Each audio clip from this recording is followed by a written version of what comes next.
Yun, so good morning. 11 o'clock ng umaga. So meron tayo rito ang Miusol 125 FI. At kagabi, so nadala rito kagabi. Actually, nagawa ko na siya dati. Ang ginawa ko lang is nag-throttle body cleaning lang. So ano nga rin, ganun pa rin, no, parang namumugak na parang nabibitin. So sabi ko sa kanya, ano ba kasi yung history? So meron daw siyang pinagpagawang tropa, nag-swap sila ng throttle body. So sabi ko nga, sige, para ano, i-full inspect ko na lang. So yun, so pinackage na lang namin. So yun nga, at marami akong napansin nung binuksan ko na yung motorsiklo. So ito lang, papakita ko lang muna. Una sa lahat, yung ano niya, itong lock niya, yan, tinanggal ko na, kinakalawang. So mahirap buksan yung sa seat kasi yung seat lock nila nandito sa may susian. Yan, nandiyan. So yun yung una kong napansin. So pangalawa, habang kinakalas ko tong ano, itong tangke, ito yung napansin ko. Ito, ayan, wala yung nut nung sa rear shock nya. So nagulat din ako kasi lahat to in-update ko na kagabi kay customer. Lahat to na i-update ko na. Then tinanong ko siya kailan pa siya huli nagpa-magneto cleaning. Sabi niya nung nag-overhaul pa raw last time nung nagpagawa siya. Then ito yung magneto. Ayan. Tapos ayan, medyo marumi talaga, no? Ayan. Tapos yun nga, sabi niya nga yung preno is mahina. So ayan, napansin ko rin to. Ayan. So medyo matigas to. Ayan, matigas, makunat. Ito yung may problema mismo. Ayan. Itong nasa gitna na to. Ayan. Madalas po yan kahit sa motor.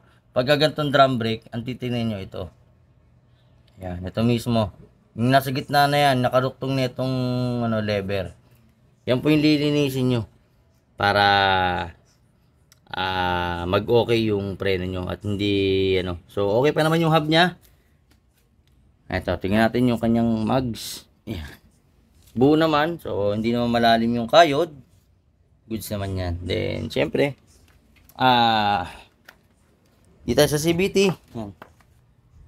So nakaset siya, no? Hindi ko alam kung anong set ng CVT to. Pero ayun, lilinisin ko na lang. At buo pa naman yung bola. Marami lang yung panggilid. So yan yung panggilid. May mga alikabok. Ano naman, may grasa naman. Then ang napansin ko, yun nga, yung una, yung L filter, sabi niya kasi bagong palit. So syempre, ako nag-doubt ako, bakit humahagok bagong linis na yung throttle body. So isang inspection ko muna is yung air filter. Ito siya. Ayan. Yan yung air filter. No? Tapos, sabi ko, sir, kung bagong bili, bakit ganito? So yun nga, lahat nung ina-update ko muna sa customer. Sabi ko, yan, hindi naman napaltan. Sabi niya, nadali yata ako, sir. Sabi ko, malamang kasi hindi ko naman ginalaw yan. Then second, so tinignan ko yung fuel injector. At ito yung nakita ko sa fuel injector. Ayan. So binuksan ko kasi sabi ko, duda ako eh. Ayan, may parang cotton na, kasi nga nag-swap sila. Ayan, hindi ko muna nilinis kasi nga para makita. Ayan. Tapos ang napansin ko pa rito, yung pagbukas ko ng fuel pump, to. Tinanggal ko na yan kasi nakita ko na yung problema. Iwasan po natin gumamit ng aftermarket, no? Kasi hindi ko sure, kasi para sa akin, no, mas gusto ko yung original. Minsan nyo lang papalitan yan every 30,000 odo pataas, no, 36,000 kung sasagarin nyo. Yan. Ito kasi tingnan nyo, pakita ko yung original. Tingnan natin original. Nakabili na ako eh.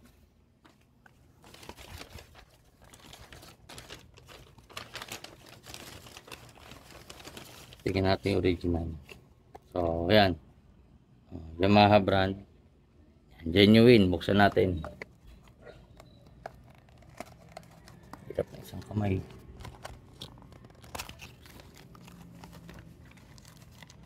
Ayan, genuine po yan. Pagka genuine, ganyan ang design. Pakita ko lang, no? Ano ba yung pagkakaiba pag original saka yung aftermarket. Yan. Sa original yung texture, ito.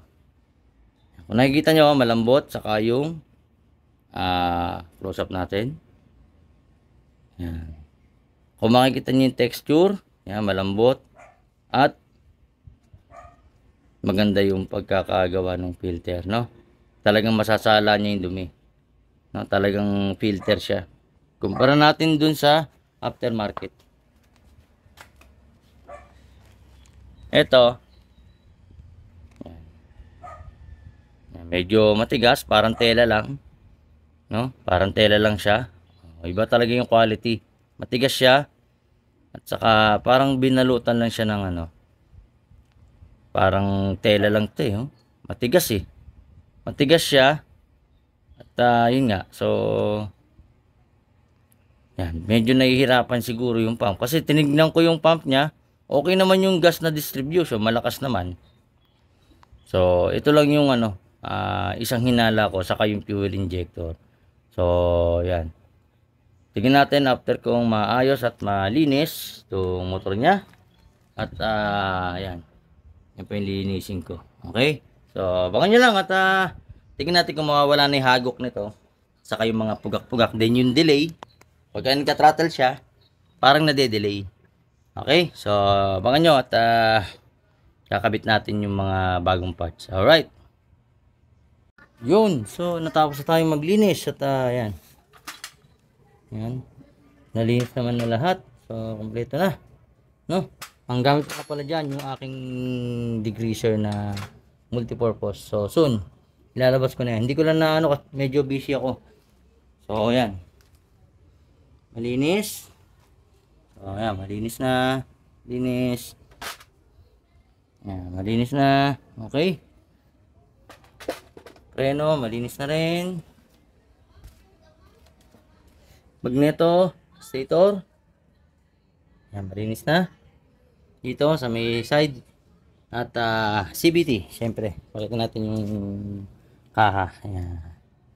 So, ayan, malinis na. Wala na yung putik-putik. Saka konting tips, no? Pag yung, ano po, gumagamit kayo ng multipurpose degreaser. Tulad niya, no? Hinayaan ko matuyo. Hindi naman po kinakalawang. Basta hugasan nyo, then slight punas ng dry towel. Tapos isa pang tip, no, sa mga yan, lalo na itong usapang dowel pin, yan, pagka yan napabayaan nyo, ako aminado ako dati hindi ko napapansin yan, ano, linisin nyo para yan, tulad nito, yan, malinis, no? Ito nyo, times 2 natin. Oops, hindi ko malaglag. Yan, times 2 yan, dapat malinis para pagka binalik nyo to, madali siyang linisan at hindi kakalawangin. So tulad niyan. Then ito, meron pa akong bubuksan na isang sakit na mga brake drum. Ito, kita nyo, oh, matigas, no? Nag-i-stack up. Ito lang po yan yung pinaka, no, lilinisan nyo, then grasa. Tulad ng paggrasa ko rito, lipstick lang.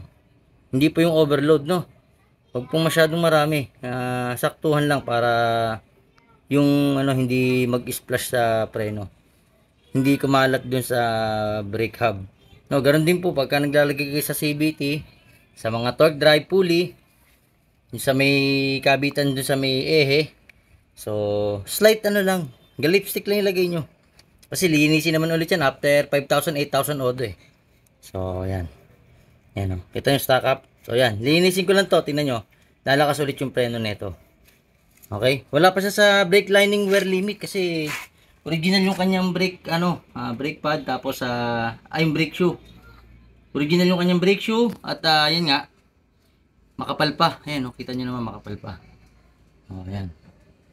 Makapal pa yung kanyang brake shoe. Okay. So, linisin ko na lang to. Then, assembly na tayo at titignan natin kung okay na po ba siya. Ayan, ito na po pala siya. Ayan, malinis na. Yun, no. Ayan, malinis na yan. So, tatanggal na natin yung mga putik-putik, no. Then, konting grasa lang din dito sa may lock, no? Para hindi maglalak yung sa may seat cover. Okay? O, ganyan. Then, ito, lalagyan ko na lang ng washer yan, saka ng nut.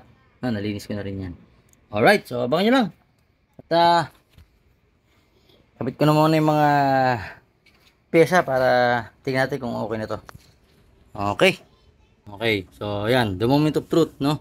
Yan, nalinis ko na, no? Ilinis ko lang din yan, linis lang. Yan. Linis lang, ha? O, walang grasa. Yan, wala pang grasa to. O, tingnan nyo yung play. Yan, o. Di ba? Natatanggal. Maluwag na maluwag. Di ba? O, di lalakas ulit yung preno. Yan lang po yung sikreto, oh. Linisin nyo lang to, saka to. O, sigurado. Kahit drum brake ka lang, kapit ng preno mo sa likod. Promise. Ayan, o. Di ba? Simple lang. Saka yung brake lining wear limit, na ituro ko naman na yun, eh. Same lang dito yan, nandito na sa gilid. Ayan, o. Yan yung brake lining wear limit. Okay? So, yun lang. Pinakita ko lang, no? At ito, tatapusin ko na muna. At yan, malinis naman na yung motor. Yan, nakabit ko na yung tangke. Nakabit ko na yung fuel injector. At yun, kakabit ko na ibang pyesa. Then, tetestingin ko kung aandar na po siya. Alright? Okay, abangan nyo lang. Yun, so natapos ko na siya, no? Pasensya na, hindi ko na napakita kung mga pagkabit kasi yung customer is kailangan pa tong makuha. So ayan, importante, malinis na, napakita na natin. Ayan, okay na rin, malinis na rin yung muffler, yung mags, saka dito, then dito, ayan, naibalik ko na din yung preno. Okay na siya, no? Konting preno lang, ayan, oh. Ayan, kapit na. Hindi na tulad dati na malalim masyado. So wala pa po siya sa brake lining wear limit. Ayan, saktong-sakto pa siya. Oh, ayan, ha. Tapos ayun, naitono ko na rin. Iyon, oh. Alright na yan. So tapos na. At ayan, malinis na. So ayun. Awa ng Diyos, okay na siya. Okay na rin yung shock, no? Meron na rin yung nut, yun. Yan. Nilagyan na natin. Kasi delikado. Buti meron pa. At yan. Okay na rin dito. Yan. Okay na dyan. At pwede nang kunin. So ang dami na pala napuntahan ni sir, no? Yan yung mga napuntahan niya na. So din sa akin, yung ako yung medyo malapit daw. So ayan, kakabit ko na lang yung top box niya.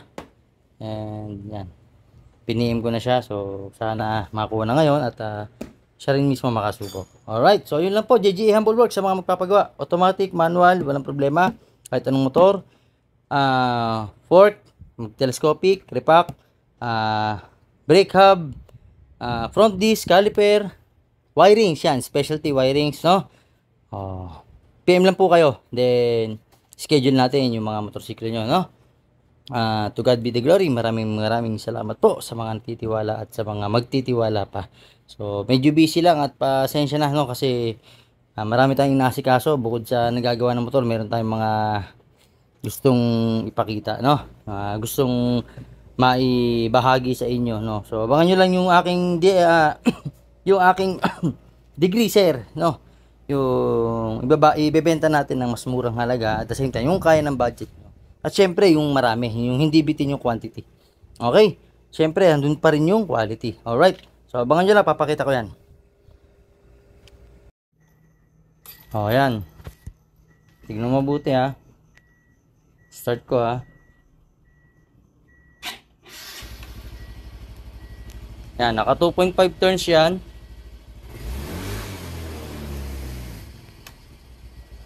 Yan, ha.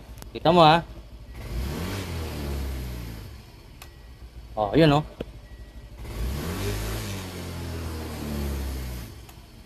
Oh, yun oh, mabalik na